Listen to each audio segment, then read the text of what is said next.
I'd like to welcome everybody to the September 9th Planning and Zoning Commission meeting. And at this time, can we all stand for a Pledge of Allegiance, please? I pledge allegiance to the flag of the United States of America and to the republic for which it stands, one nation, under God, indivisible, with liberty and justice for all. Thank you. And fire evacuation, in case of a fire, you can exit the rear of the chambers, continue away from the building to the sidewalk a safe distance, or to my left, your right, you can exit the side of the chambers, go down one flight of stairs and out the rear doors, and a safe distance from the building. Roll call, please. Ken Nelson. Here. Linda DeGray. Here. Virginia Higley here. Rich Suzak. Mary Scott. Francis Alimo. Here. John Petronella. Here. Vinnie Grillo. Here.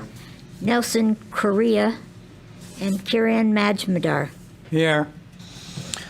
Okay, at this time, I'd like to see the alternate commissioners, Vinnie Grillo and Kiran Mazmadar. You're doing good. For the remainder of the meeting, for the absent commissioners, Suzak and Mary Scott. Moving on, can I get an approval of the minutes for July 22nd, 2021? So moved. Second. Motion's made and seconded. Is there any corrections, alterations, or comments? Nope. Seeing none, all in favor of accepting the minutes? Aye. Opposed? Abstentions? It's unanimous. And August 5th, 2021 special meeting. Any So comments? moved. Second. Motion's made and seconded. All in favor? Aye. Aye. Opposed? Abstentions? It's unanimous. Town Attorney's report. I did not see one in the packet. Oh, we do have one. Okay. Any questions for the Town Attorney? Seeing none. Zoning Enforcement report.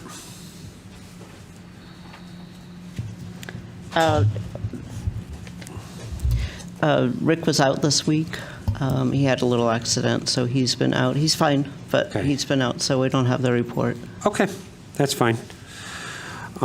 Public participation. At this time, if there's anybody out there who would like to speak to the commission about any items that are not currently on our agenda but are related to planning and zoning, please come forward and state your name and address for the record. Anyone? Seeing none. Bond releases, SPR 1761, 191 Moody Road. Mr. Chair, I'm going to have to recuse myself for this item. Sure. Lori? Hi. This is a 191 Moody Road. It was the Martin Brower site improvement. And this is actually a site restoration bond release. And for the most part, we've actually don't even require these anymore. But all of the proper reviews were done and performed, and it is recommended that this be released from Rick Rochelle. Okay, good. Any questions? I make a motion that we approve SPR 1761, 191 Moody Road, Mountain Brower Site Improvement, Site Restoration Bond Release Request. Second. Motion's made and seconded. All in favor? Aye. Opposed? Abstentions? And Commissioner Petronella has recused himself, so it's unanimous. I think, Kiran, you're not voting, is that correct? Yes, he is. I sat him. I know, but he wasn't here. Oh, yeah, he could, that's right. That's right, he could vote. So you voted with that? I didn't see your hand. Yeah, I wasn't sure if I was a voting member at this point. I am. I sat you as an alternate tonight because we have two missing commissioners. So you and Vinnie will be voting tonight. Thank you. Yep. Aye. My vote is yes. Okay, thank you very much, just for the record. Thank you, John. New public hearings, public hearing 3015, 1695 King Street. Special use permit application to operate a retail outlet in an existing building in conjunction with a manufacturing facility. Northern Nurseries, Inc., owner, Nell Group LLC, applicant, map 14, lot 24, I-1 zone. Okay, is there anyone here for the applicant? If so, please come forward. Can I sit here? And- Yes. Okay. I need roll call for the public hearing, please. We actually have handouts for everyone. Yep, Do that first, or? yep, you can do that while she's doing roll call. Ken Nelson, Here. Linda DeGray, Here. Virginia Higley, here. Rich Suzak, oh, never mind. Francis Alimo. Here. John Petronella. Here. Vinnie Grillo. Here. Kiran Majmudar. Here. Okay. Thank you.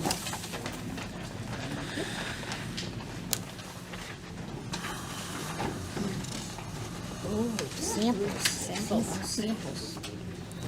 I don't know if that's legal. Wow, look at that. Lori?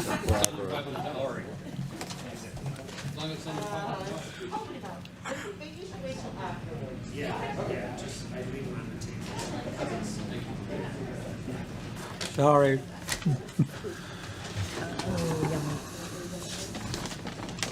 Does everyone have the slide deck printout? Yes.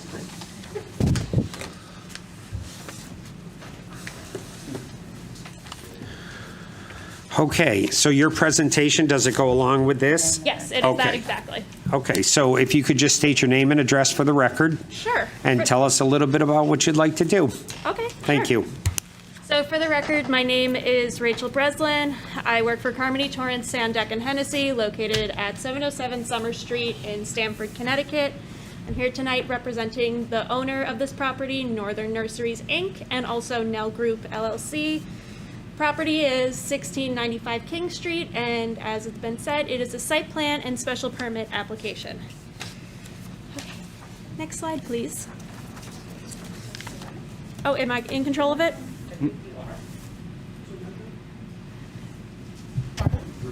Hello. Ooh.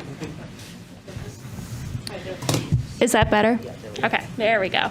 Much better. No, you're totally fine. Okay. Okay, so I'll tell you a little bit about the property first. It is, Excuse me, 1 second. of course. Is this a public hearing, Lori? It is. Okay, Yeah, we did the neighbor notice and the sign posting and everything for it. okay, thank you. No problem.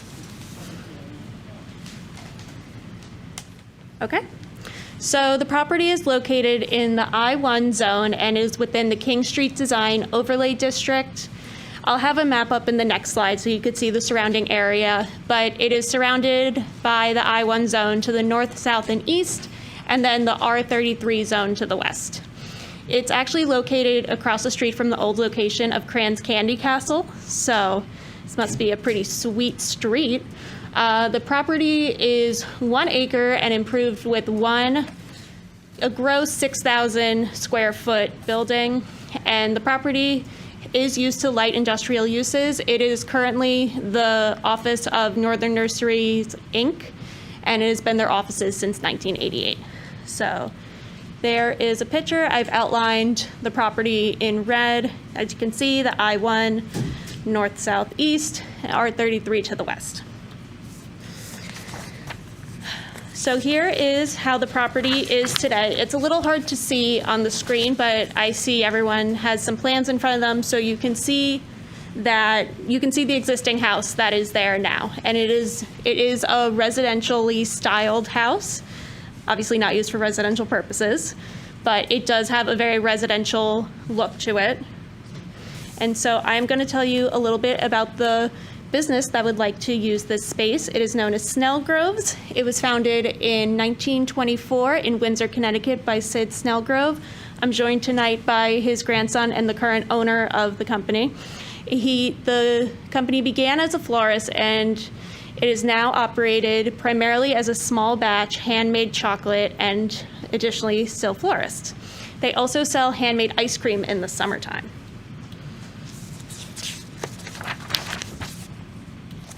And so for our proposed development for utilizing this space, we would like to convert the existing building for Snell Groves to their headquarters with a chocolate wholesale and manufacturing facility and a small retail storefront. And so the three main proposals we have are interior and exterior renovations to the existing building so that it fits our proposed use, installation of an ADA compliant front porch onto this existing building. And then in the future, the construction of a separate building behind the existing building, which will be about 2,880 square feet to serve as the chocolate workshop. And so, again, your plans will better show this, but here is the proposed development. With the existing building up front, you can see the front porch onto the front of the building, and then the chocolate workshop in the back, directly behind. And the parking area, which is already existent to the south of the property, I'm gonna call it.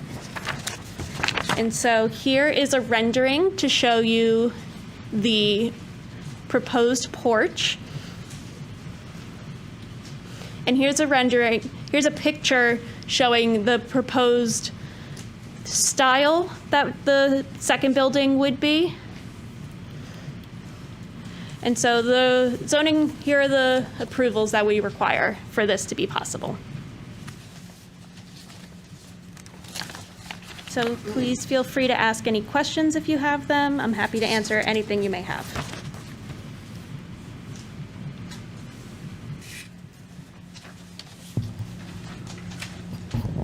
The proposed building in the back for future, is that going to be manufacturing chocolates as well? Correct, yes. Okay, thank you.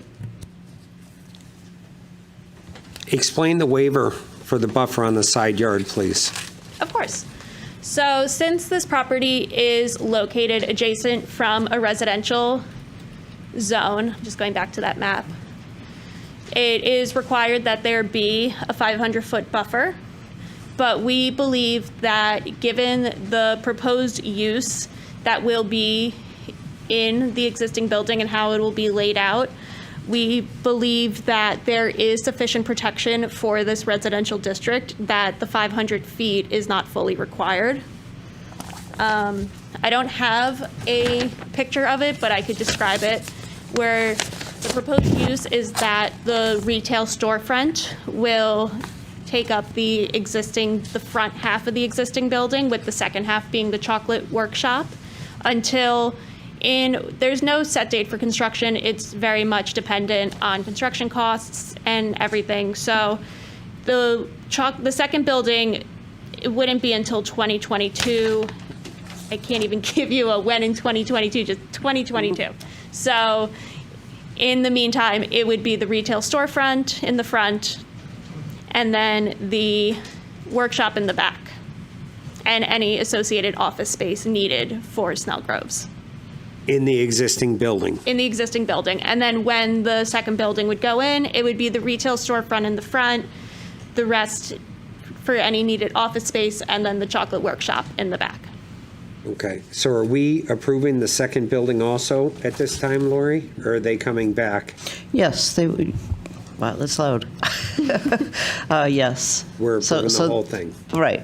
They are looking to have both buildings approved. Mm-hmm. This is a new use, however, it's a non-conforming site Yeah. as to the historical nature of it. So that building in the back, you would barely even see it from the front. And I noticed that it's chocolate colored. Oh, it's a beautiful building. Yeah. Now, are you going to have like tours, or like Crane's Candy Castle? They had glass windows. You could see what they were doing. We're currently in East Granby. I don't know if any of you know the business, but East Granby. Can you talk into the mic, please? Sorry. In East Granby, we were not allowed to put in a window, so that's always been something I've wanted to do. Obviously, hopefully COVID will settle down and we can go back to that. We do offer tours, especially to the school-age kids. A lot of the East Granby and Granby kids have toured the facility. We obviously started in Windsor, so that as well. So, yeah, my staff has generally been from those tours. I get the kids in when they're in elementary school, and then by the time they're in high school, they want to work for me. So it's pretty kind of fun.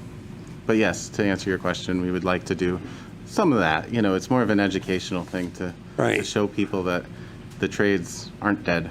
Even like glass windows where when you're in there buying, you see you making the chocolate and that hot gooey chocolate running Yeah. everywhere. It- Talk the- about an instant sales pitch.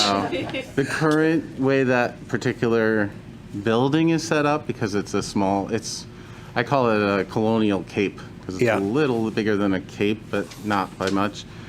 I'm not sure how much of that we'll be able to do.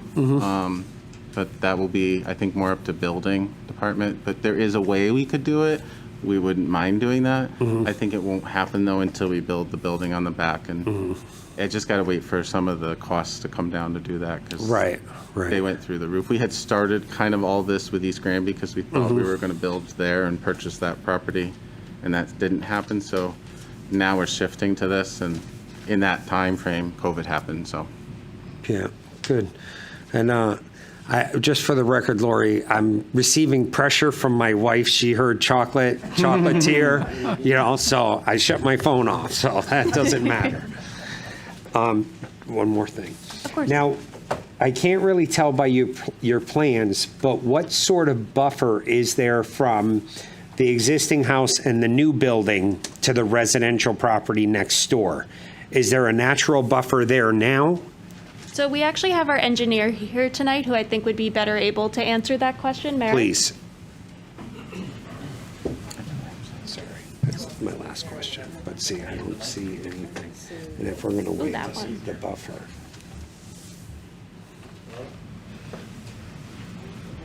Hello? Yep. There you go. Merrick Kemen from Barton and Lynn Judas out of Glastonbury, Connecticut. The answer to your question is, to the north of the property, you'll see that there's like a tree line buffer. It's I wish I could point to it, but there's like a squirrely line. Yeah, I see that. That's the existing tree line canopy there. Actually, you know what? Let me just do this, might be easier. All right, if you follow my finger, this is the existing tree line canopy, existing as is today. This is what's there now. And with the addition of the building, we're proposing to do a limited clearing here. So we're not going too far back. One thing also I want to point out that we did have this site flagged for wetlands by Rich Snarsky. Wetlands was located at the east end of the property, and we did put in the 100-foot upland review area, and all activity is outside of that buffer area, so minimizing going to the Wetlands Commission. And that's how we kind of fit the building where it is now. So my only concern would be, due to the fact that we're waiving the buffer, if we approve waiving the buffer on the side, is the way your parking is, when the cars are pulling into the parking lot, the headlights are going to be shining through to the residential property next door.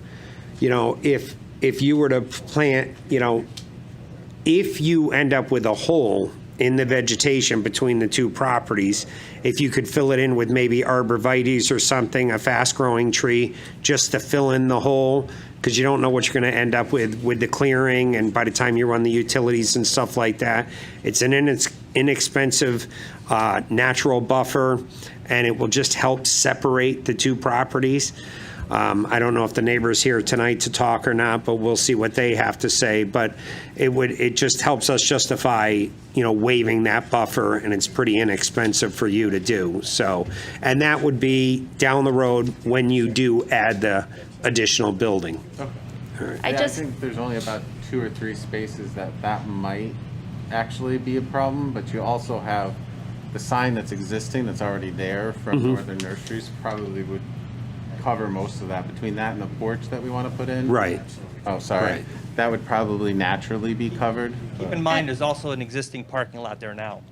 and It's already there, and we're actually kind of shrinking it a little bit. Right, and that's why I said for the expansion, not for the current use that you're doing now. It's just when you expand, you're asking us to waive the buffer for the expansion. So, and again, the trees don't have to go all the way to King Street because you don't want to block the sight line to be able to look down King Street with the hill and stuff like that there. So, and you may not have to plant any. It's just if there's a hole, fill it.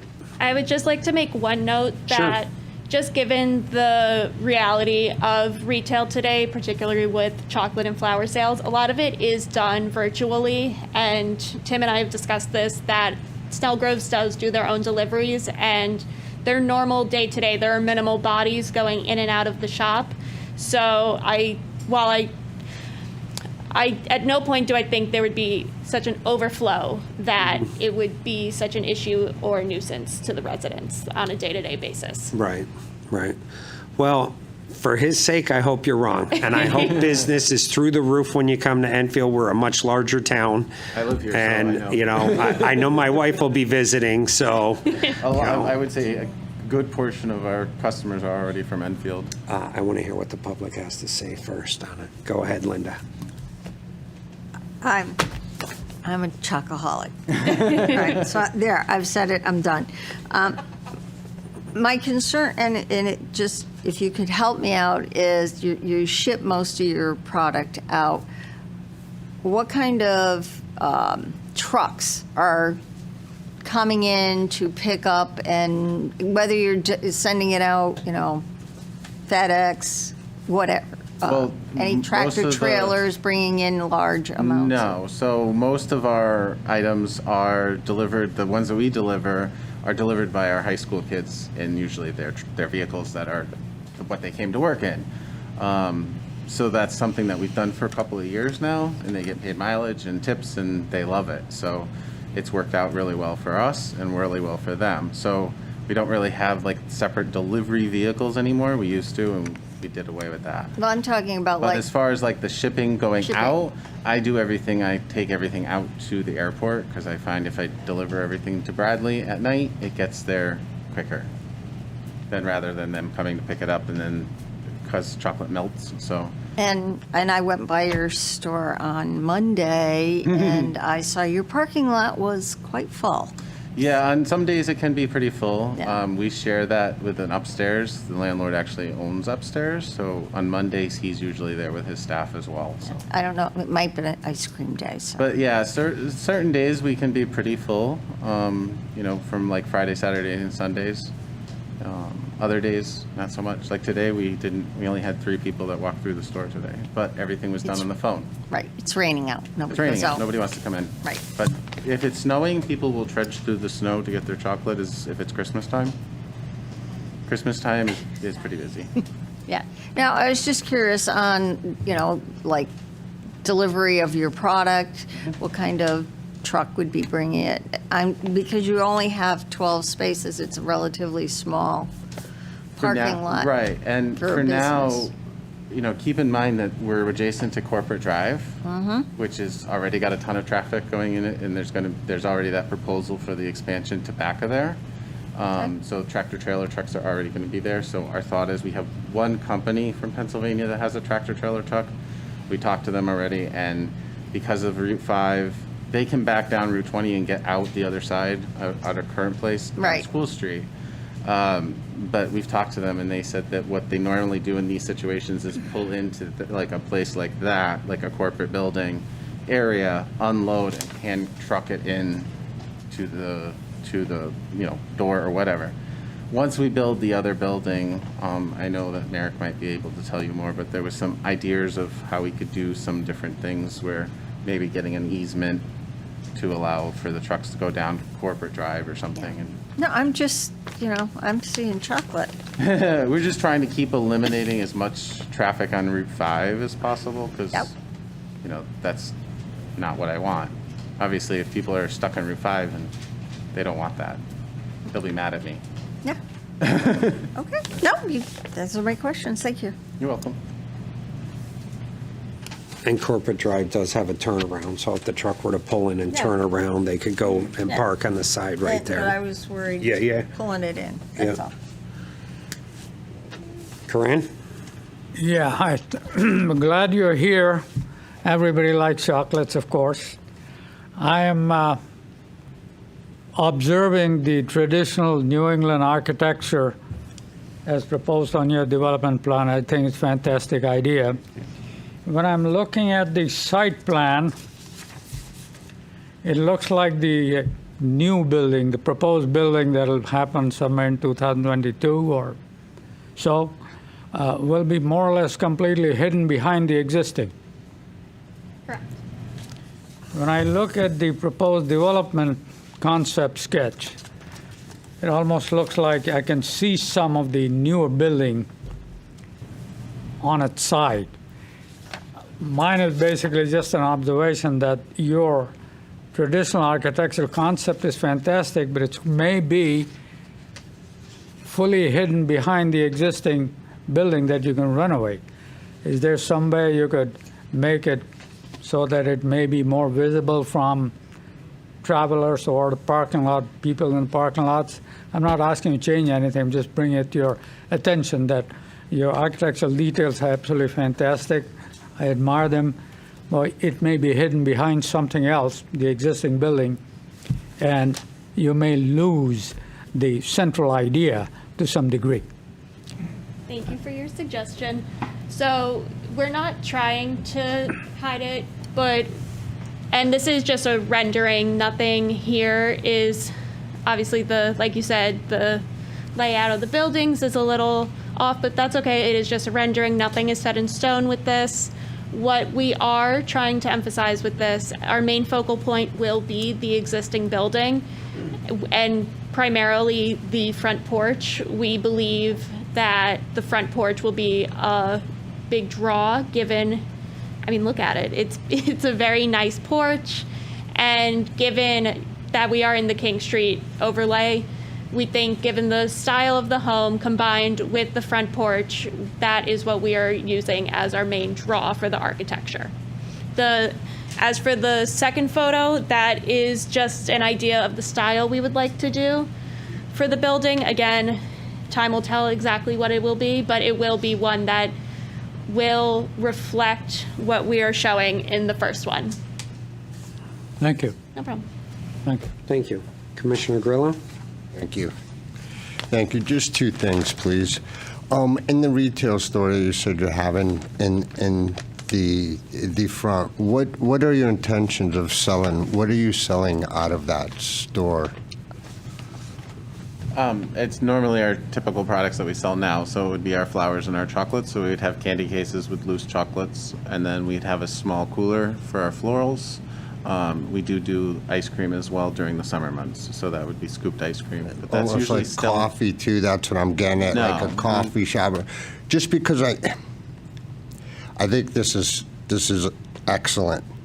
What scares me is 12 parking spots. Seriously.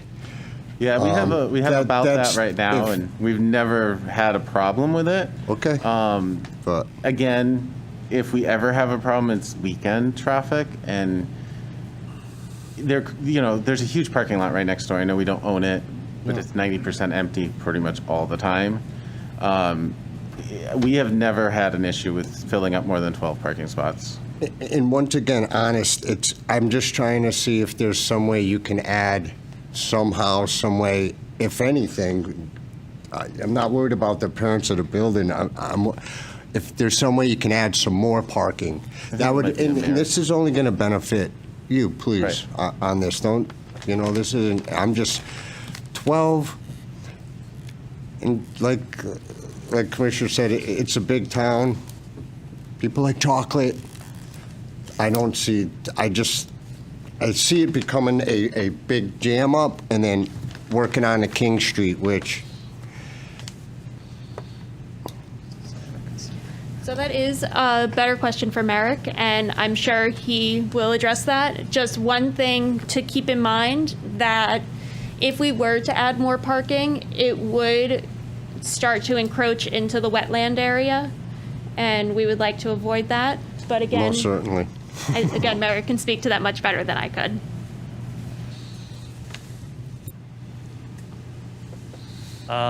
Merrick Kemet, Barton and LaJudas. Yeah, so a couple things.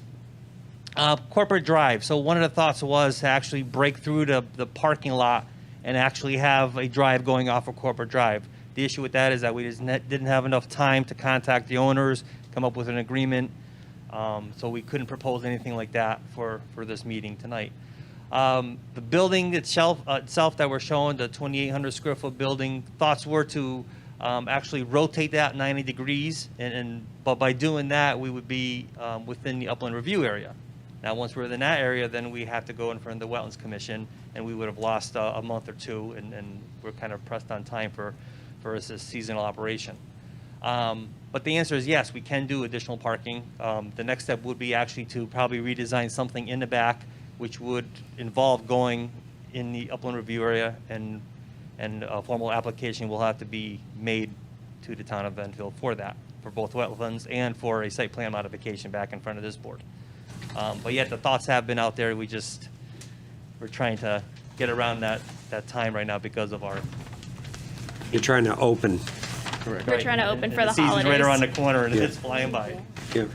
Right, and you have the employees, so they have to park, so that just cut it down.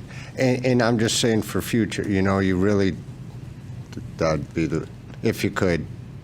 Thank you. Oh, your point well taken. Thank Already you. observed, yes. Corporate Drive's a private road still? Yes, and it should remain as so, as far as I know. Okay. Mr. Chairman, I do want to say that we did have this conversation about additional parking, and it is very feasible that they will be coming back for a modification at a later time. And I happen to live real close to Route 20, and I pass by here all the time, and I could attest that it is very rarely full. That parking lot is usually surprisingly empty for a Right. chocolate shop.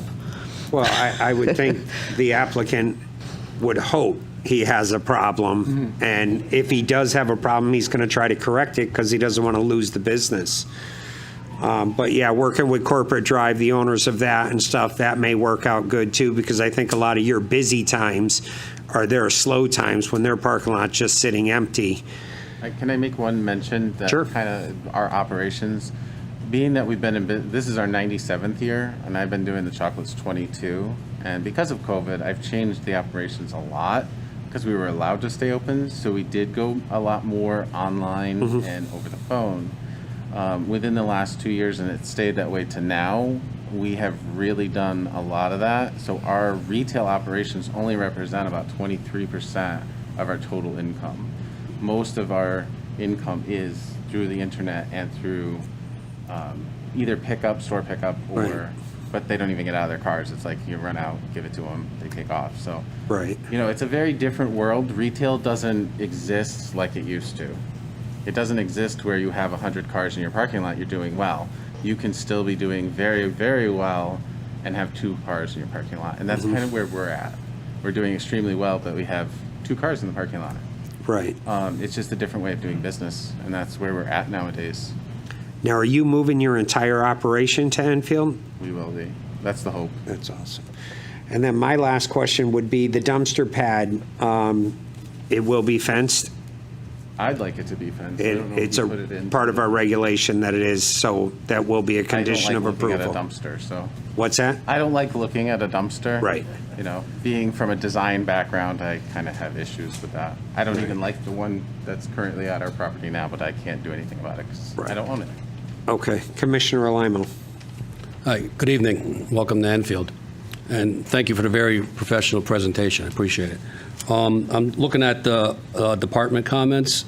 I don't see anything here that raises a flag. It looks like 90% of it is going to be during the permitting process, although we have, there's no comments from police or fire, so I assume there was no issues. I do see the building department talking about a possible sprinkler system, and again, I think I've seen that. And again, that's going to be under permitting.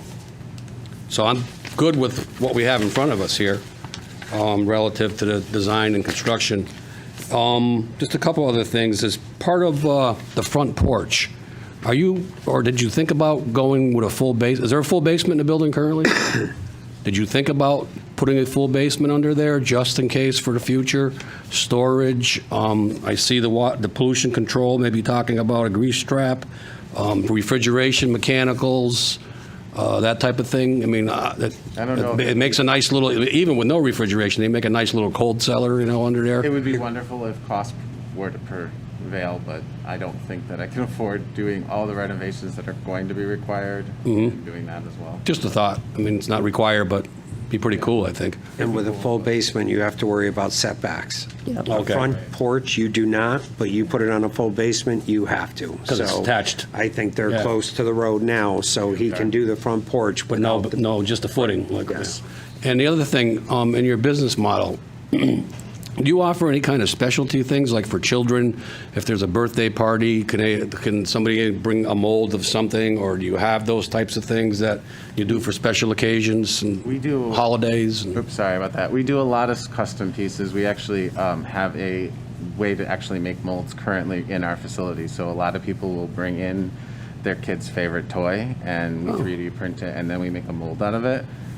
Cool. So we do a lot of custom work. Oh, great. Good. We also do a lot of ribbon printing and labeling right in store. So that's all custom made in store. So Awesome. yes, I think the residents would appreciate something like We've that. gotten Yeah. into a lot of very particular custom Cool. things. Good. All right, well, thank you very much, and welcome to Enfield. Any other questions? Okay. At this time, is there anybody out there who would like to speak in favor or against this application? If so, come forward and state your name and address for the record. Going for the first time? Going for the second time? This is for public hearing 3015 1695 King Street for a floral and chocolate manufacturing facility. Anyone? Going for the third time? Okay, seeing none, how would the commission like to proceed? Make a motion, we close the public hearing? Motion's made. Second. Motion's made and seconded. All in favor of closing the public hearing, say aye. Aye. Opposed? Abstentions? Okay, seeing none. Before we move to a vote, I'm going to give you, this is your free TV commercial, okay? And I like to do this to try to help promote your businesses. Tell us what makes your chocolate so special. Like, you just hit on a lot of things that people don't even think about, and it really separates you from most. So this is your chance. Tell us about the company and... Like I had said before, we started in 1924. My grandfather started the flower shop in Windsor, which I grew up in. And then when I was 11 years old, I actually went to Cran's Candy Castle and learned how to make candy.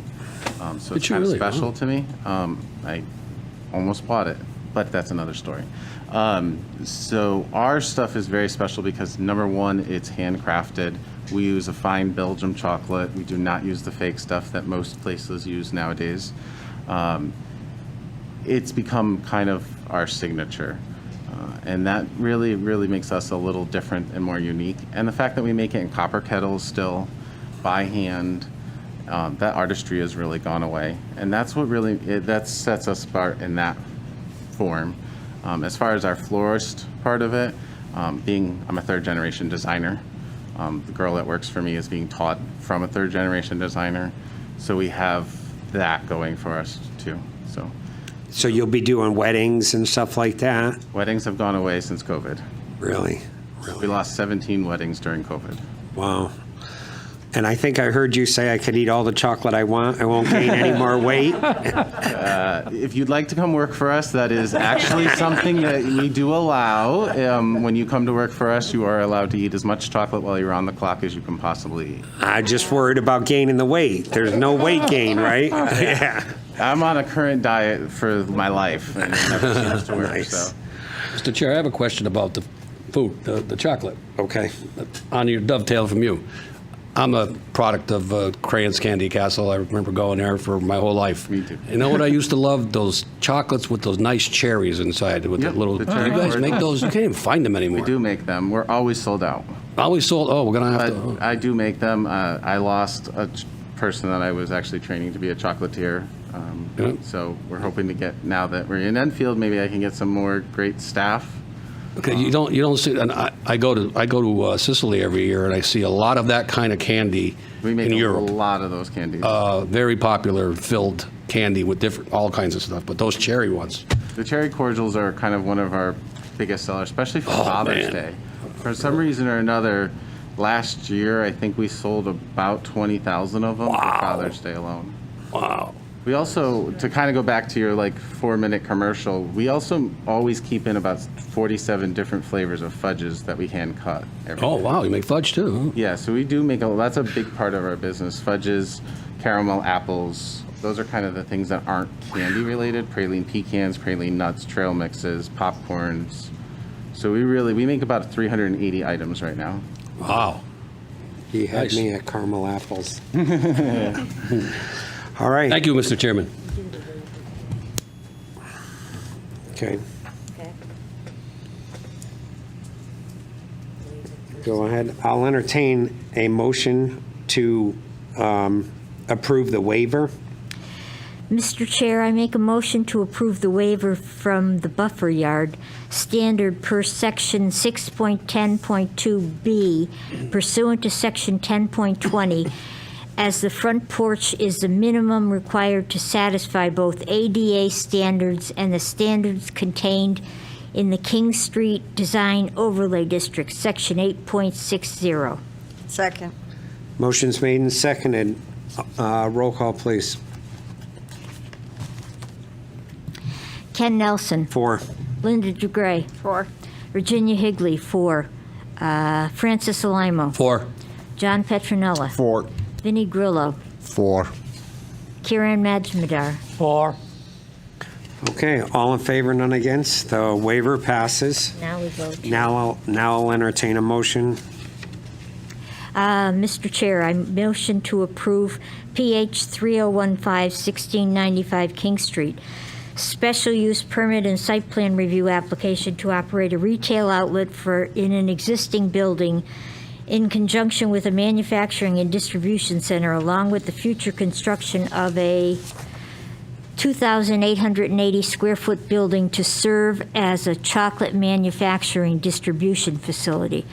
Northern Nurseries, Inc. owner, Nell Group LLC applicant, attention Rachel Breslin, map 14, lot 24, I-1 zone, along with the 23 regular conditions plus 24 arborvitaes to be added for fill when needed for the second building when it's built, and 25 dumpsters are to be fenced in.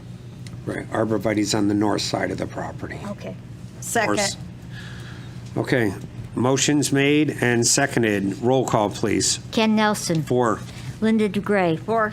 Virginia Higley, 4. Francis Alamo. 4. John Petronella. 4. Vinnie Grillo. 4. Kiran Majmudar. 4. All in favor, none against. Welcome to Enfield. Thank you. Congratulations. Thank I'm you. glad to be in my hometown. If you want, you can just leave them over there. Sure. All right.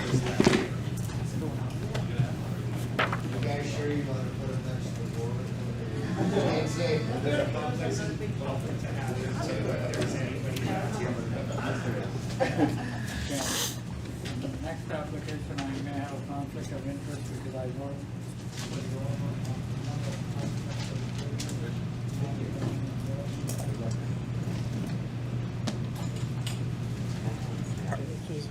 Okay, if you feel it's a conflict, go ahead and recuse yourself. If you don't, then Rather they become the. absolutely, I can respect that. Okay, thank you. Okay, moving on. Old business, SPR 1868, One Prior Road. Is there anyone here for the applicant? If so, please come forward and state your name and address for the record. Keith Hillebrecht from Enfield Twin Rinks, One Prior Road, Enfield. Yep. And Christine Hillebrecht, also from Enfield Twin Ring. Welcome. Julie the Chill. Tell us a little bit about what you'd like to do. So, have with our snack bar. Oh, I'm sorry. Sure, sure. I excuse myself because of conflict of potential interest. Okay, No worries. Thank you for that. go ahead. So, with our snack bar having been closed since March 13th of 2020, we've been looking for ways to get that back open while minimizing the number of people that proceed in and out of our lobby. For those of you that have been to our rink, you know that it can get quite busy. But during this period of COVID, we've had to, both by mandate, requirement, recommendation, and on our own good feelings, we've tried to minimize the people in the lobby. So we have an existing snack bar that many of you have seen, but we're looking to add a window on the outside sidewalk that would allow people, our patrons, our current patrons, to have food service through that window rather than having to come into the lobby and crowd up the lobby during our busy times. We're not looking to have that window open when the rink is not open. Okay. Questions? No, I was waiting to see something from the health department, so I guess they don't have a problem with it. Yeah, so I don't. we've been back and forth with Debbie. There's no comment. We're remodeling the space in hopes of also adding the window, but we've been in constant conversation with Debbie Corona on the space, and she's aware of the window. We've had conversations about the window. Her only concern was keeping insects off the sidewalk from coming into the space, but we'll have screenage that will, remedy that. And that's, basically what I was looking for. I was really looking to see what the health department had to say about this. And I'm familiar with the rink. I'm a hockey father of two, and I know the 5 o'clock in the morning ice times. Yeah. Okay. So if the health department, if I'm seeing nothing from them, I'm assuming they're good. Anyone else? I do. Go ahead, Linda. I guess I'm a little confused. If you've got people inside your rink that are watching their children, and now you want to have this outside thing to pass food through a window outside, I don't understand. So the majority, not to interrupt, I'm a mom, I'm sitting there waiting for my kids to practice or whatever. Right. I'm not going to be standing outside at 5 o'clock in the morning or whatever in the winter. The majority of the ice that we sell is for practices, and a lot of the parents will drop off their kids and not come into the facility, or they'll come in just to bring them in, get them ready to go on the ice, and then they leave. This would give them the opportunity to take it back to their car, or in good weather, not have to be in the ice cold rink in good weather. So I get that, but I would also think that I could walk up, order it, and take it with me to go outside if I was going to sit in my car. So my grandson skates, and I've skated when I was a kid. My kids skated with Frank. Now my grandson is there. Last year, due to COVID, It's COVID, I was understand. the toughest thing because the rink was actually closed to the parents. So Right. we didn't go inside. We dressed our kids out in the parking lot. The kids went in, got on the ice. We had to wait in the cars. So if they can limit the amount of people that have to go inside the building, because it looks like COVID's going to ramp back up, and I can walk up and get a coffee or a hot chocolate at the window and go back to my truck, that's limiting the amount of people they have. Now, they were supposed to be here 2 weeks ago, and I've thought about it a lot since then, and it makes sense what they're doing. As long as the rink is open when the windows open when the rink's open, and it's not just open and the rink's closed, I'm okay with it because last year it was completely closed. There was no snack bar. You couldn't get a coffee, you couldn't get a hot chocolate, and you sat in your car for an hour and 20 minutes while your kids are on the ice. And you want to see your kids, but you have a choice. They skate and you sit in your car, or they don't skate. And we don't want to lose a season at that young age. So they're in a tough spot trying to keep the business open, and the snack bar is a revenue stream for them. And unfortunately, it's probably circling back around. We've already had a couple of games canceled for this weekend because of COVID. So, our fear is that we lose, it's been a year and a half. Our revenue in the snack bar was down 97% over the last 18 months. I understand. And I know you COVID can appreciate that. is But our killing fear is that everything. we as a business cannot afford to have another season where our snack bar is down 97%. We just can't. Well, there'll be a foreclosure sign on the front lawn. So, and not that we're pinning this entirely on COVID, it's just, it frees up our lobby that is small to begin with. It'll just take some pressure off the lobby, COVID or not COVID, but the thought process came along because of COVID. Okay, no, I'm trying to understand Yeah. this need when, it's been a long time since I had to go to a hockey rink, okay? All right? You're welcome to take my grandson at 5:30 in the morning. I've been there, Thank you. done that, thank you. Any other questions? Commissioner Grillo? Not so much a question. I really don't, I myself don't have a problem with this whatsoever. I just don't want to see any signs that are lit up. You know where you're located. No, absolutely. We don't want to, I don't really want to see that. No. Having that, I mean, That's not our intention whatsoever. it's fine, but as long as it's not no big signs, bright, and I don't see it being an issue. Thank you. Thank you. Any other questions? Yeah, I think one of the issues was initially that there was some concern about kids coming after school, but you've said how it's going to be only when the rink's Yeah, we're operating. going to be open from 4 to 8, Right. 4 to 9, which, when the rink is open. Yeah, there was some concerns about having, a hangout for kids when they get out of school and that kind of thing, but We've squashed that over the years because that was a problem. It had become a hangout, and that's not what we're looking for. Right, and I know there was some concern about that out there, and, by your testimony tonight, obviously that's not going to happen. That's not the intention Right, whatsoever. no. Yeah. So that was one of the things. And again, I look at That's something that we don't want, Right. because, we have, we have kids riding bikes in our parking lot all the time when the rink is closed, and I have concerns about that, and I just don't want the liability of kids, jumping snowbanks with their bicycles in the middle of the Exactly, and you have snow all year round. And we have snow here. So, and again, I'm looking at the department comments, and I don't see anything on here that, again, raises a flag for me, so, thank you. Good. Okay, seeing no other questions? Mr. Lori? Chairman,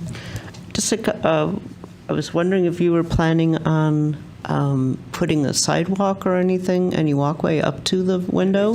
It exists. It already exists, yeah, okay. yeah. And my other suggestion is just make sure you have a garbage can out there. Oh, yeah. There's actually 2 right out there. Yeah. All right, good. Yeah, thank you. Again, if I may, that raises my frustration a little bit. This isn't the only application. I don't see comments in the health department, and it's always blank, and not always, but again, they should be addressing that stuff. Yeah. Well, this Thank is you. an That's just from my 2 existing snack cents. bar. I know, she's talking about outside. She's saying for the outside, she wants to have a garbage can. I agree. Right. Yeah. But, you think the health department, the garbage and food, they would have a comment. There's just no comment. Thank you. Okay, seeing no other questions, I'll entertain a motion.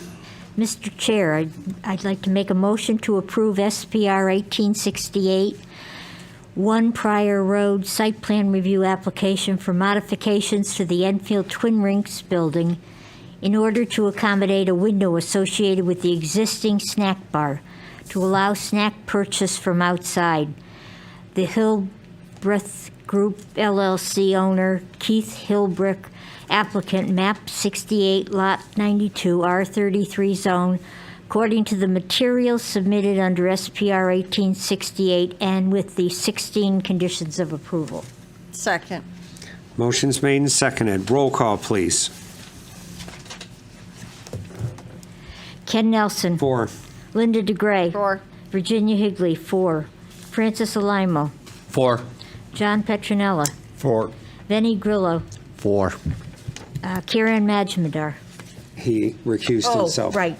I So it's apologize. all in favor? Congratulations. Thank you. Thank you. Now I can have a Appreciate nice hot chocolate in my truck. it. I will get that baby open. Good luck. Yeah.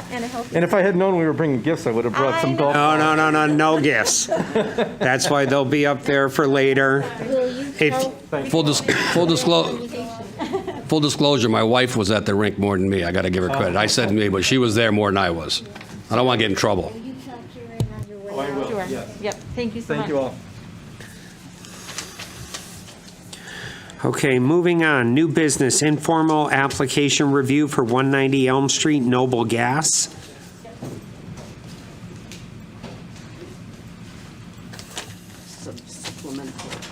Thank you. Welcome. Good evening, thank you. For the record, my name's Michael Frisbee. I'm the owner of Noble Gas. I live in Summers, right down the road.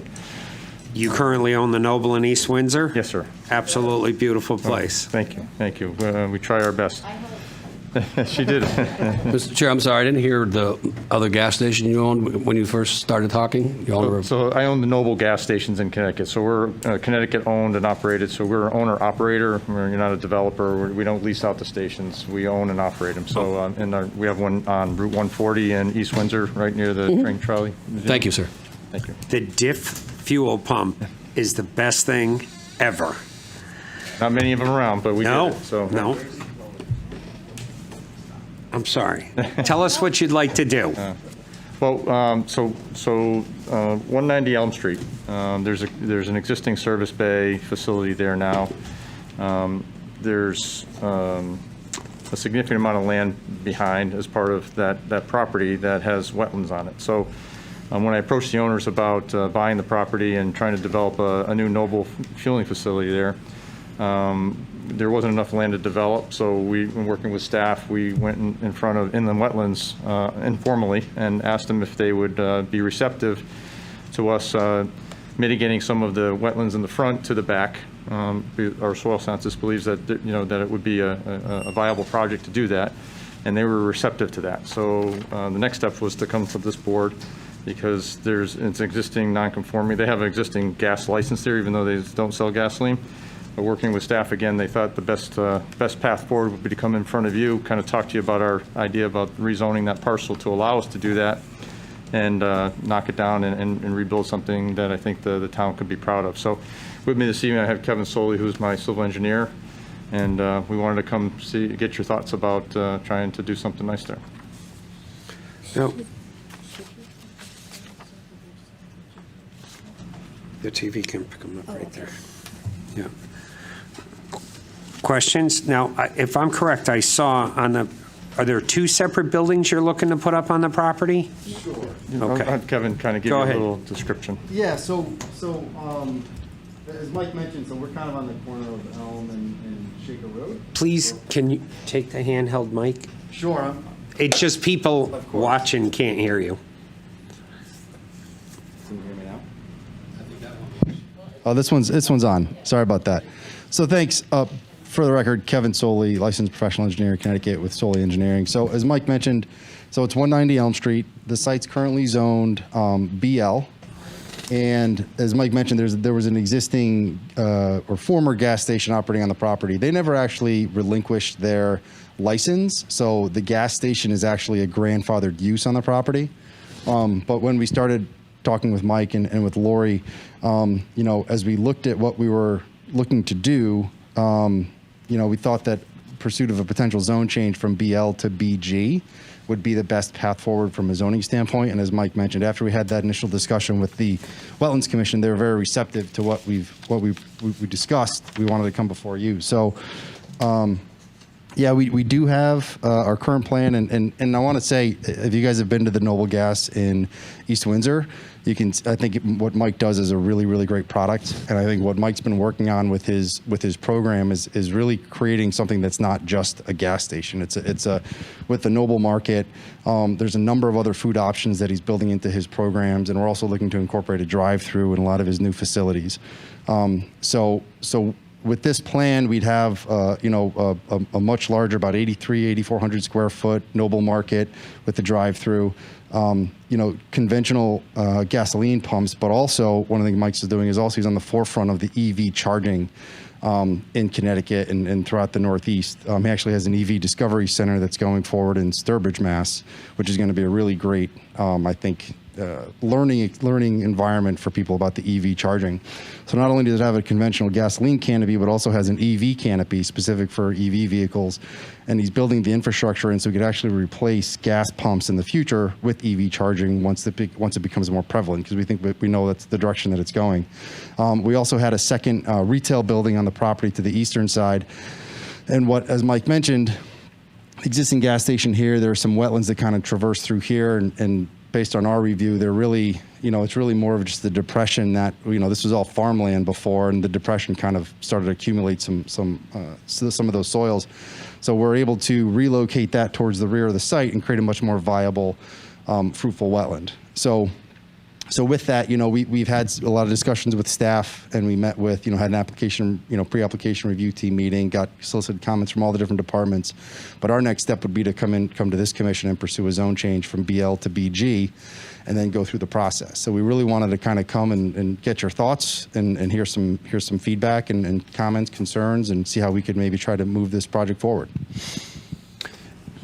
Do you have a current tenant for that additional building? I don't. So as part of my history, I'll give you an example. When I first started the Noble brand, I ended up buying the Guida family homestead in New Britain, Connecticut, right off of 84. And a lot of developers tried to go in and develop with Walgreens or a Stop and Shop, and they weren't able to get it rezoned and do something. So I went in and I learned the history of the Guida family, and they had ice cream there. And they, the stories, it was closed down in 97 when I bought it in 2015. The stories were, I went there as a kid and got ice cream. I brought my kids there to go get ice cream. So it's part of how I do things is I went to Ice Cream University and learned how to make ice cream, and I founded Frisbee's Dairy Barn and brought ice cream back to New Britain. But as part of that, I built my gas station convenience store as part of the overall program. Another example is in Sturbridge, Mass. I bought an old trucking facility. It's contaminated, and I got it approved for a Noble Fueling Center. And because I'm Connecticut here, I am now partnering with Nardelli's, and I'm become a Nardelli's franchisee to put it into my travel plaza there in Sturbridge, and we're going to put the Frisbee's ice cream in there as well, and then create a food offering inside where we have indoor seating, outdoor seating, so it's much more than a gas station. It's also I have the ability to support the EV chargers when people are there for 15, 20, or 30 minutes to charge their car, because we have the faster chargers, but they have a place to go and get something to eat in an upscale, nicer facility. And my plan, or my overall program, is to have higher level offerings inside my space. So it's something that people would appreciate going to versus, a fast food Subway or a McDonald's or Burger King, which we do have Dunkin' Donuts in a couple of our locations, but I think we can do better, and that's what I'm aspiring to do. So I don't have a tenant for it, but I look for the highest and best use for all those things. I guess that's what I'm trying to explain. Right. So if I were to follow, like your East Windsor store, would you put, say, Nardelli's, would you put that inside the actual gas station? It's up to Nardelli's corporate. So they have 13 locations, I think, in Connecticut right now, 2 of which are their own. They have to approve locations. Like they approve Sturbridge. Once I got it approved, they approved that, and then they can go. Until I get this approved, then they would come back to me and say, oh, yes, we approved the location, but are we in a separate building? Are we in the main building? So I have those options, and I don't have that yet. So I can't tell you I have a tenant. What I can tell you, though, is I control everything on my property. So I'm not looking for other, national brands to come in and be a landlord type of relationship. Right. And knowing your other stores within your gas station, I know you're not going to allow a tattoo studio. and that's what my concern would be by doing a zone change, is what are we opening that additional building up to as far as a tenant for you? And I can promise you that as a dad of 7, and if you see my I have 5 young girls. That wouldn't be one of the options for real. But at the same time, I'm joking a little bit. But again, what I try to do is different than other operators. I try to find uses that are quality, that will help support the balance of the business. So something like that would be a detraction to what I'm trying to create. A family-friendly place. I guess I'll liken it to who's my best customer. It's a mom in a minivan, right? She wants a clean, well-lit, safe place that can get a quality product for herself and her kids. That's what I'm looking for. I wouldn't have that type of thing in my development. So. Right. And one of the things he's incorporating into the program is actually like a nice outdoor dining area kind of adjacent to some of the offerings that has, a fire pit and stuff like that. And just, to show like, an elevation, it's also a much nicer aesthetic. And this is an example of where he had kind of different an access to the market, but then also a separate access for like the incorporating potentially the Frisbee's ice cream into the end with the outdoor dining and some nice amenities out there and stuff like that too. So it's a different product. I kind of call it the gas station of the future, Right. especially with the EV incorporation into it as well. If you've traveled a bunch, this isn't a new concept, right? If you travel down south, a Sheetz or a Wawa or Racetrack, those are the kind of things that it's a bigger property. It's got more space, more parking, but it also has more offerings inside. That's kind of what I'm trying to bring to New England on a nicer level. So I guess that would be the best way to explain it. People understand that. So Lori, can you just give us a quick difference between BL and BG? What would be the different uses? More restrictive, less restrictive? So actually, the BL doesn't allow gas stations, but this one is grandfathered, and there was possible changes. They might look at a car wash, but that's just one of many of the things that they're looking at. And we were just thinking, well, a lot of the uses that they might like to do would fall under the BG category. However, it would be a little bit isolated, and that's why I kind of wanted to show you. These are from this is the site right here in the yellow with the second page. That's the site. It's in the BL zone, but there is some isolated BG along the Elm Street, along the BR zone.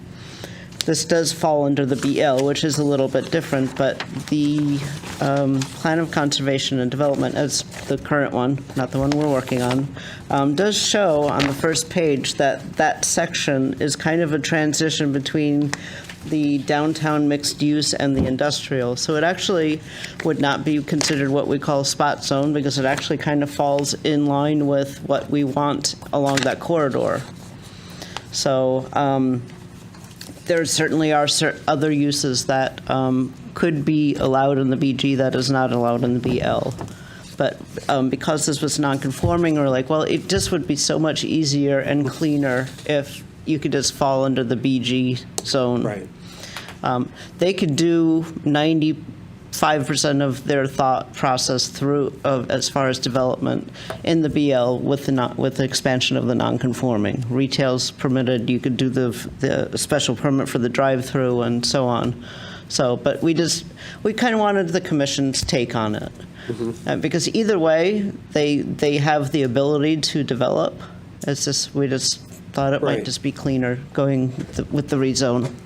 Well, BG would open it up for him to get more as far as a tenant. Correct. And BL or BG, it's non-conforming. If it was BG, it would actually be conforming because you can have. I'm sorry. Yes. BL is not. So we're bringing it more into conformity. Correct. Yes. Okay. Guys, what are your thoughts? I'm okay with it. It's about time they clean up that corner. Yeah. Ginny? I saw their presentation, the full presentation in Wetlands. I hope you didn't mind my not recusing myself because I think it's a good idea. I was very impressed with how clean and tidy and neat everything was, because that site now is anything but tidy. And I think that with you coming in and the good job you did in East Windsor, I think it would be a plus for Enfield. Thank you. John? Yeah, thank you, Mr. Chairman. Yeah, one thing I'm sure that you're going to address, but that whole corner, the egress in and out traffic. I know you're going to come in with a traffic study. It's state highway and so forth, but I see it as on the westernmost entry. Probably it may be a right in, right out only, and anybody who's going to want to take a left is going to have to go to the further one and take a left on Elm Street and pick up that traffic light there. That's what I'm seeing more than likely, because trying to pull out on Elm Street and take a left out of there would be quite a task. But that would be my only concern. But if it plays out that way, it appears that that should work. And I did have a comment where I saw on some of the comments, on the handwritten comments, Lori, about the car wash, so that I had picked up on that, that I guess that might be a possibility. Would that be in lieu of that second retail building, potentially? It would. So part of my program is in East Windsor. I bought the parcel next to the existing Noble Station, and we've been approved for an express car wash there. So that would be my first foray into that. So I'm going to try it, see if it works, kind of like the other businesses that I've got into.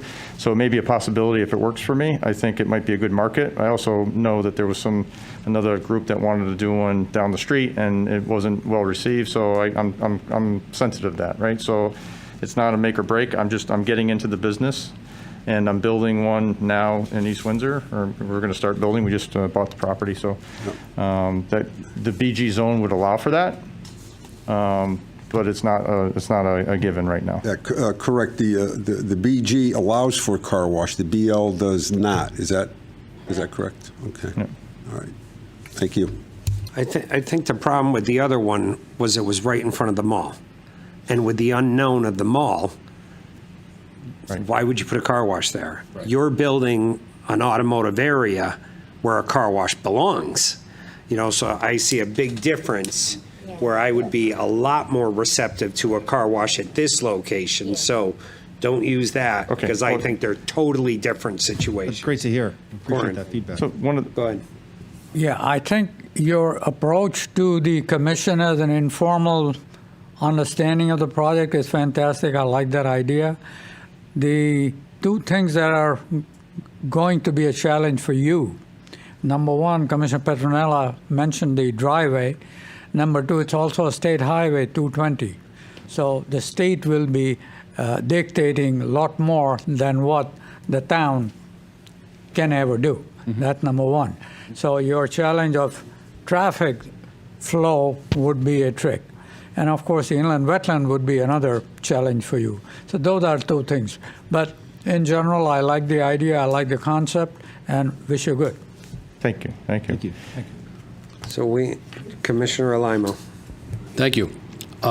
So you said that preliminarily wetlands was in favor of it, or favorable. Correct. Congratulations. Thank you. Because I've been wanting to see that parcel get developed for probably 40 years. Nobody has ever made it by wetlands. Nobody. A lot of people tried to build there. Yeah. So that's good. That's one. Two, I really think it's a good fit. I like it. Great. Good luck. Thank you. I wouldn't be opposed to it. There's going to be a lot of hurdles, like Commissioner, like Kieran said, state traffic, but you're on state roads now, so you know the game. We're fortunate because with Kevin's help, we design things that make sense and they're reasonable, and we know what the DOT expects. And if we have to make some improvements, we work with them to make those improvements. We're not trying to cut corners so it won't work. This is a big investment for me. right? Absolutely. So, and we're proud of what we do, and we want to continue to get better. And I think this would be a really good opportunity for us to, on the wetland side, the wetland thing to Lori to help us get there informally so that we could kind of express what we wanted to do there. And I think it was really well received because we took the time and effort to show them what we can do. And once we do it, this will be an example to go to other places. Right? And I hope that does happen in this community, that what you did, other people do that and approach the wetlands in a different manner. And there's so many modern technology and so many ways of mitigation today. And I can tell you, I'm very frustrated as seeing so many pieces of land out here not developed because everybody says it's wet and they walk away. But congratulations to you. Thank you for putting the effort into it. That'll be a great development there, and I'm glad Wetlands is helping you out with it. Good luck, gentlemen. Look forward to seeing you back. Thank you. I think just to the wetlands, and I think Commissioner Higley, if she watched that presentation, I think, we've been successful with our team, with some of our soil scientists that we've worked with, in pursuing something similar where let's take an underperforming wetland and impact it, but let's mitigate and create something better and more vibrant. We were actually able to show some examples and some pictures of where this has been successful in the past and how much of an improvement we can make.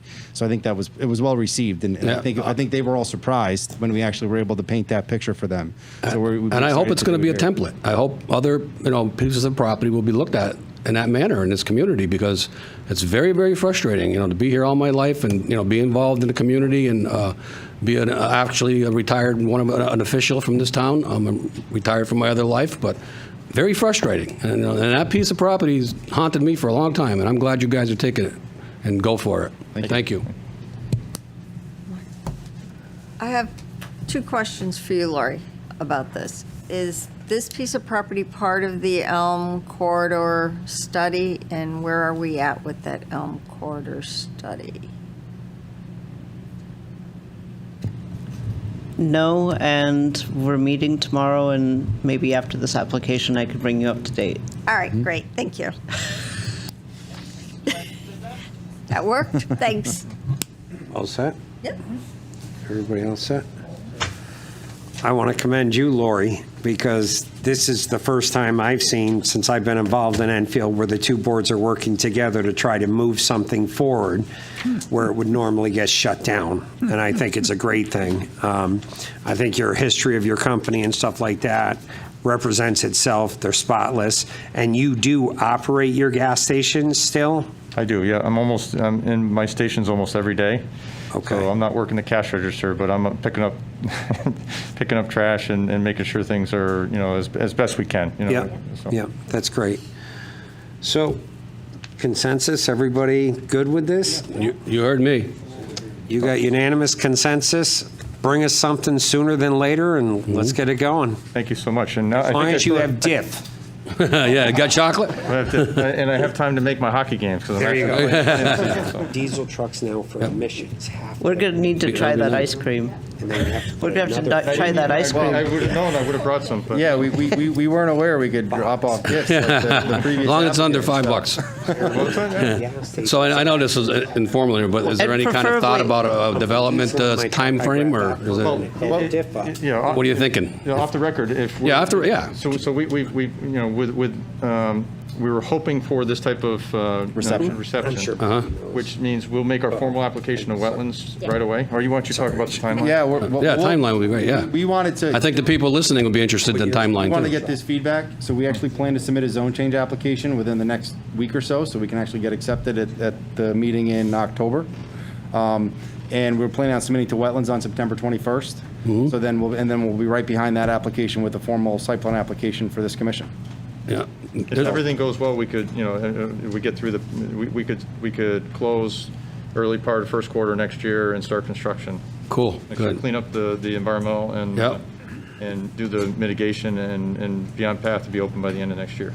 There's another spot you can use too in town, and I'll show you when we get offline. I'd like you to see. Now, that's another one haunting me, and it used to be a gas station. With yes, the old mobile station. I want to see something. I actually bring it up every month to Lori. What's going on with that thing?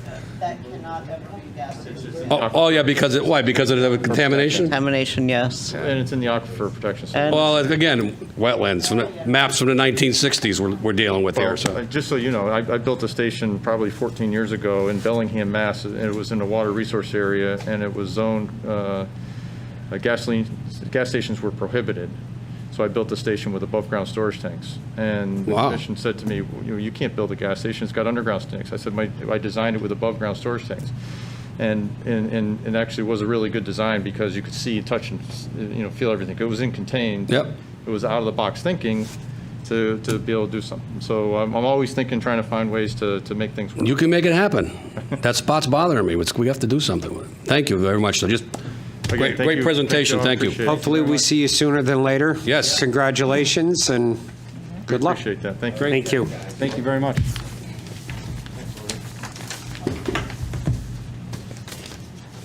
Awesome. Okay. Other business, extension request for public hearing 2983, special permit for a one-year extension request for 20 Louise Drive.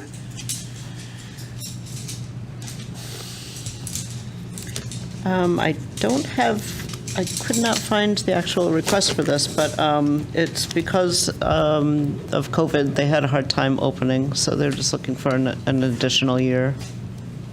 Okay. Yeah. Everybody's good with that? Yeah. Motion to approve the extension? So moved. Second. Motion's made and seconded. All in favor? Aye. Aye. Opposed? Abstentions? It's unanimous. Correspondence? Oh, from me. Seeing none? Nothing right now. Seeing none. Commissioners' correspondence? I have something. Go ahead. Oh, well, you go, oh, go ahead. Oh, go ahead. Through the chair to Lori.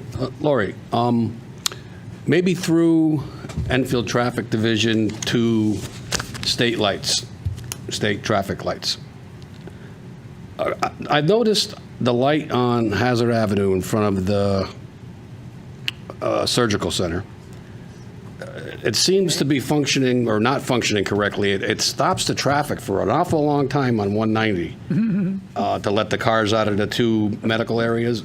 And now I see our new assisted living facility under construction. Ground has been broken.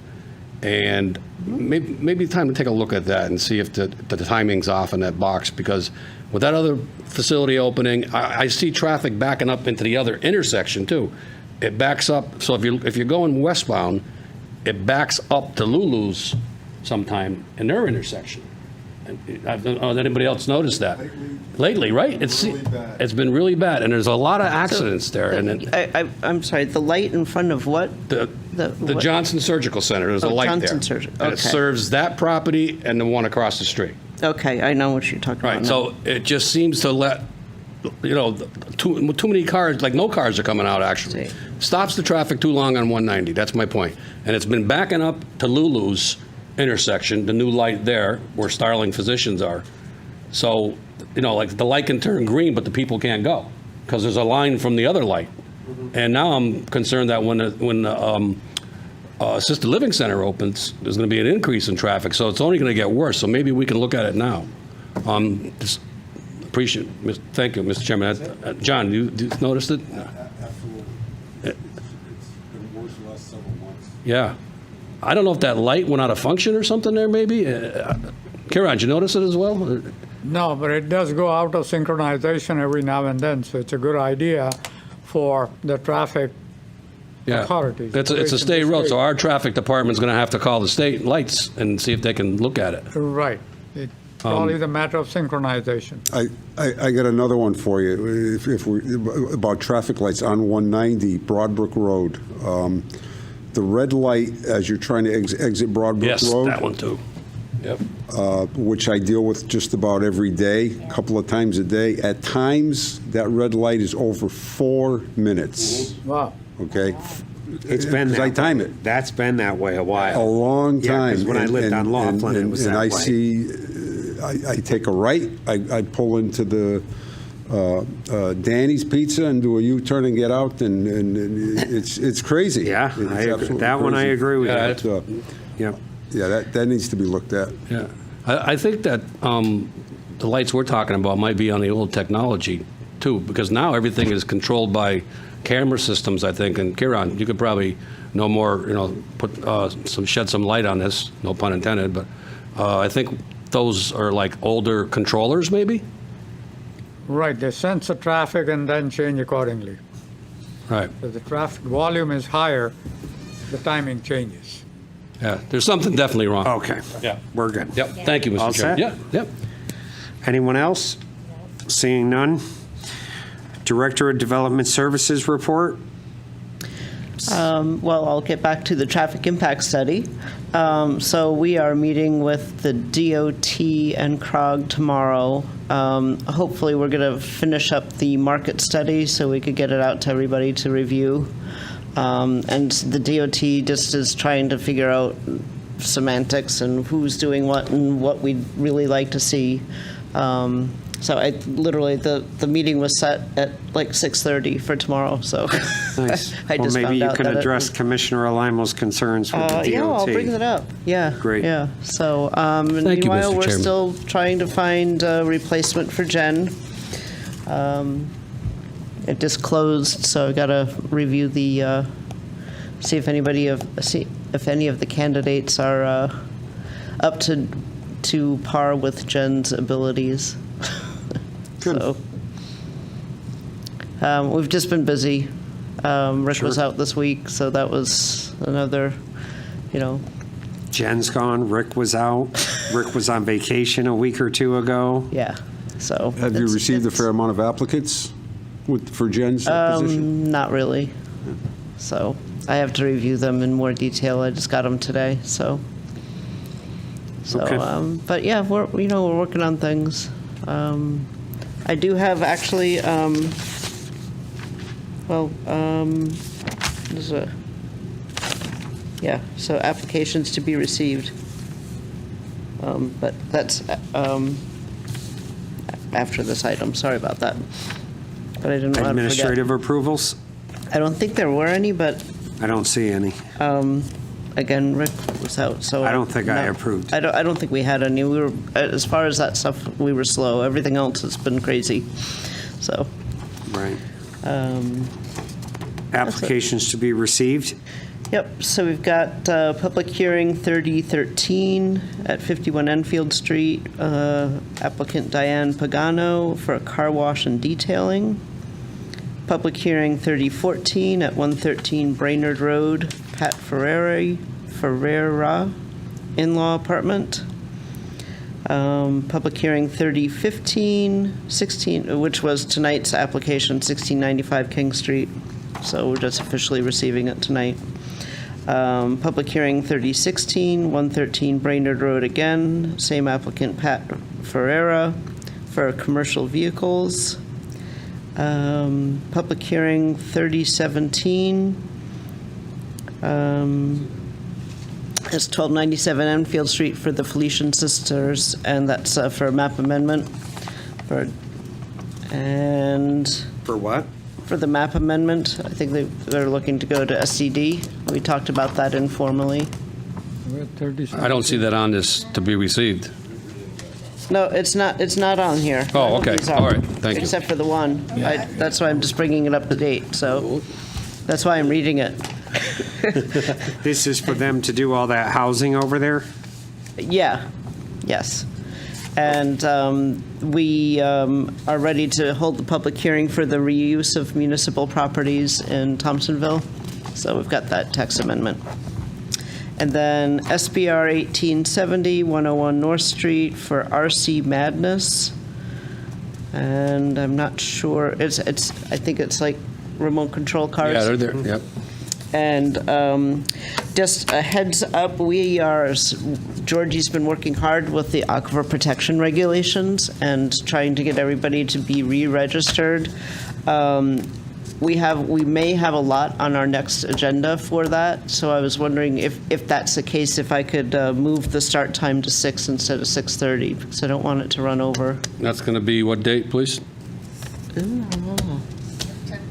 September 20th, is it? Yep, 23rd.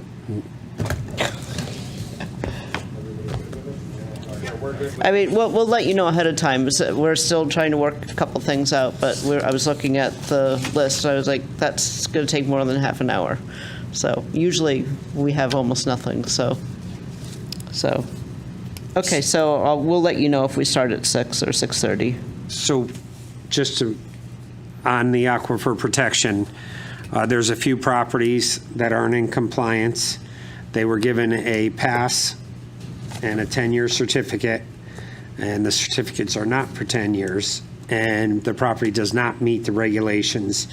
So there's some butting heads going on between the town and the property owners, and they've requested an informal meeting with the Aquifer Protection Commission, which I agreed to, because if we can all sit down in one room with the staff and them, come up with a resolution to help everybody bring this into compliance or whatever we got to do to make it right, I think that's the right way to go. Yeah. Everybody's good with that? Yep. Okay.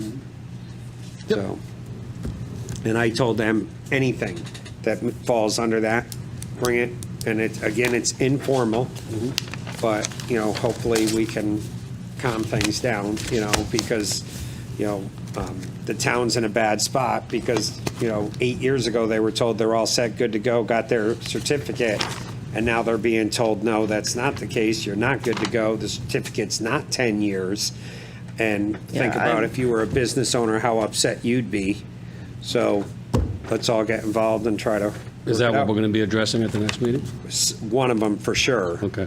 Yeah. I think there's 3 or 4 more. Right, and that's They're why we're not trying on to the figure it agenda out. yet, so- I'm not sure what happened. It sounds like there was miscommunication between the Yep. state and municipalities, and so I. Right, and I just don't want to discuss it. I don't want the staff. Yeah, we You know, just want to we'll move all do forward. it in a That's room, my so nobody can philosophy. say he said, she said. It's all on the record. Yeah, Sounds to good. me, it's just, let's fix it, move forward, Yep, and be done with absolutely. it. So that's good. Thank you for that.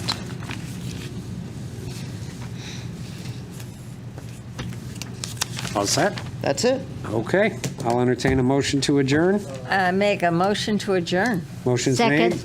All in favor? Jenny. Aye. Opposed? Abstentions? You- You just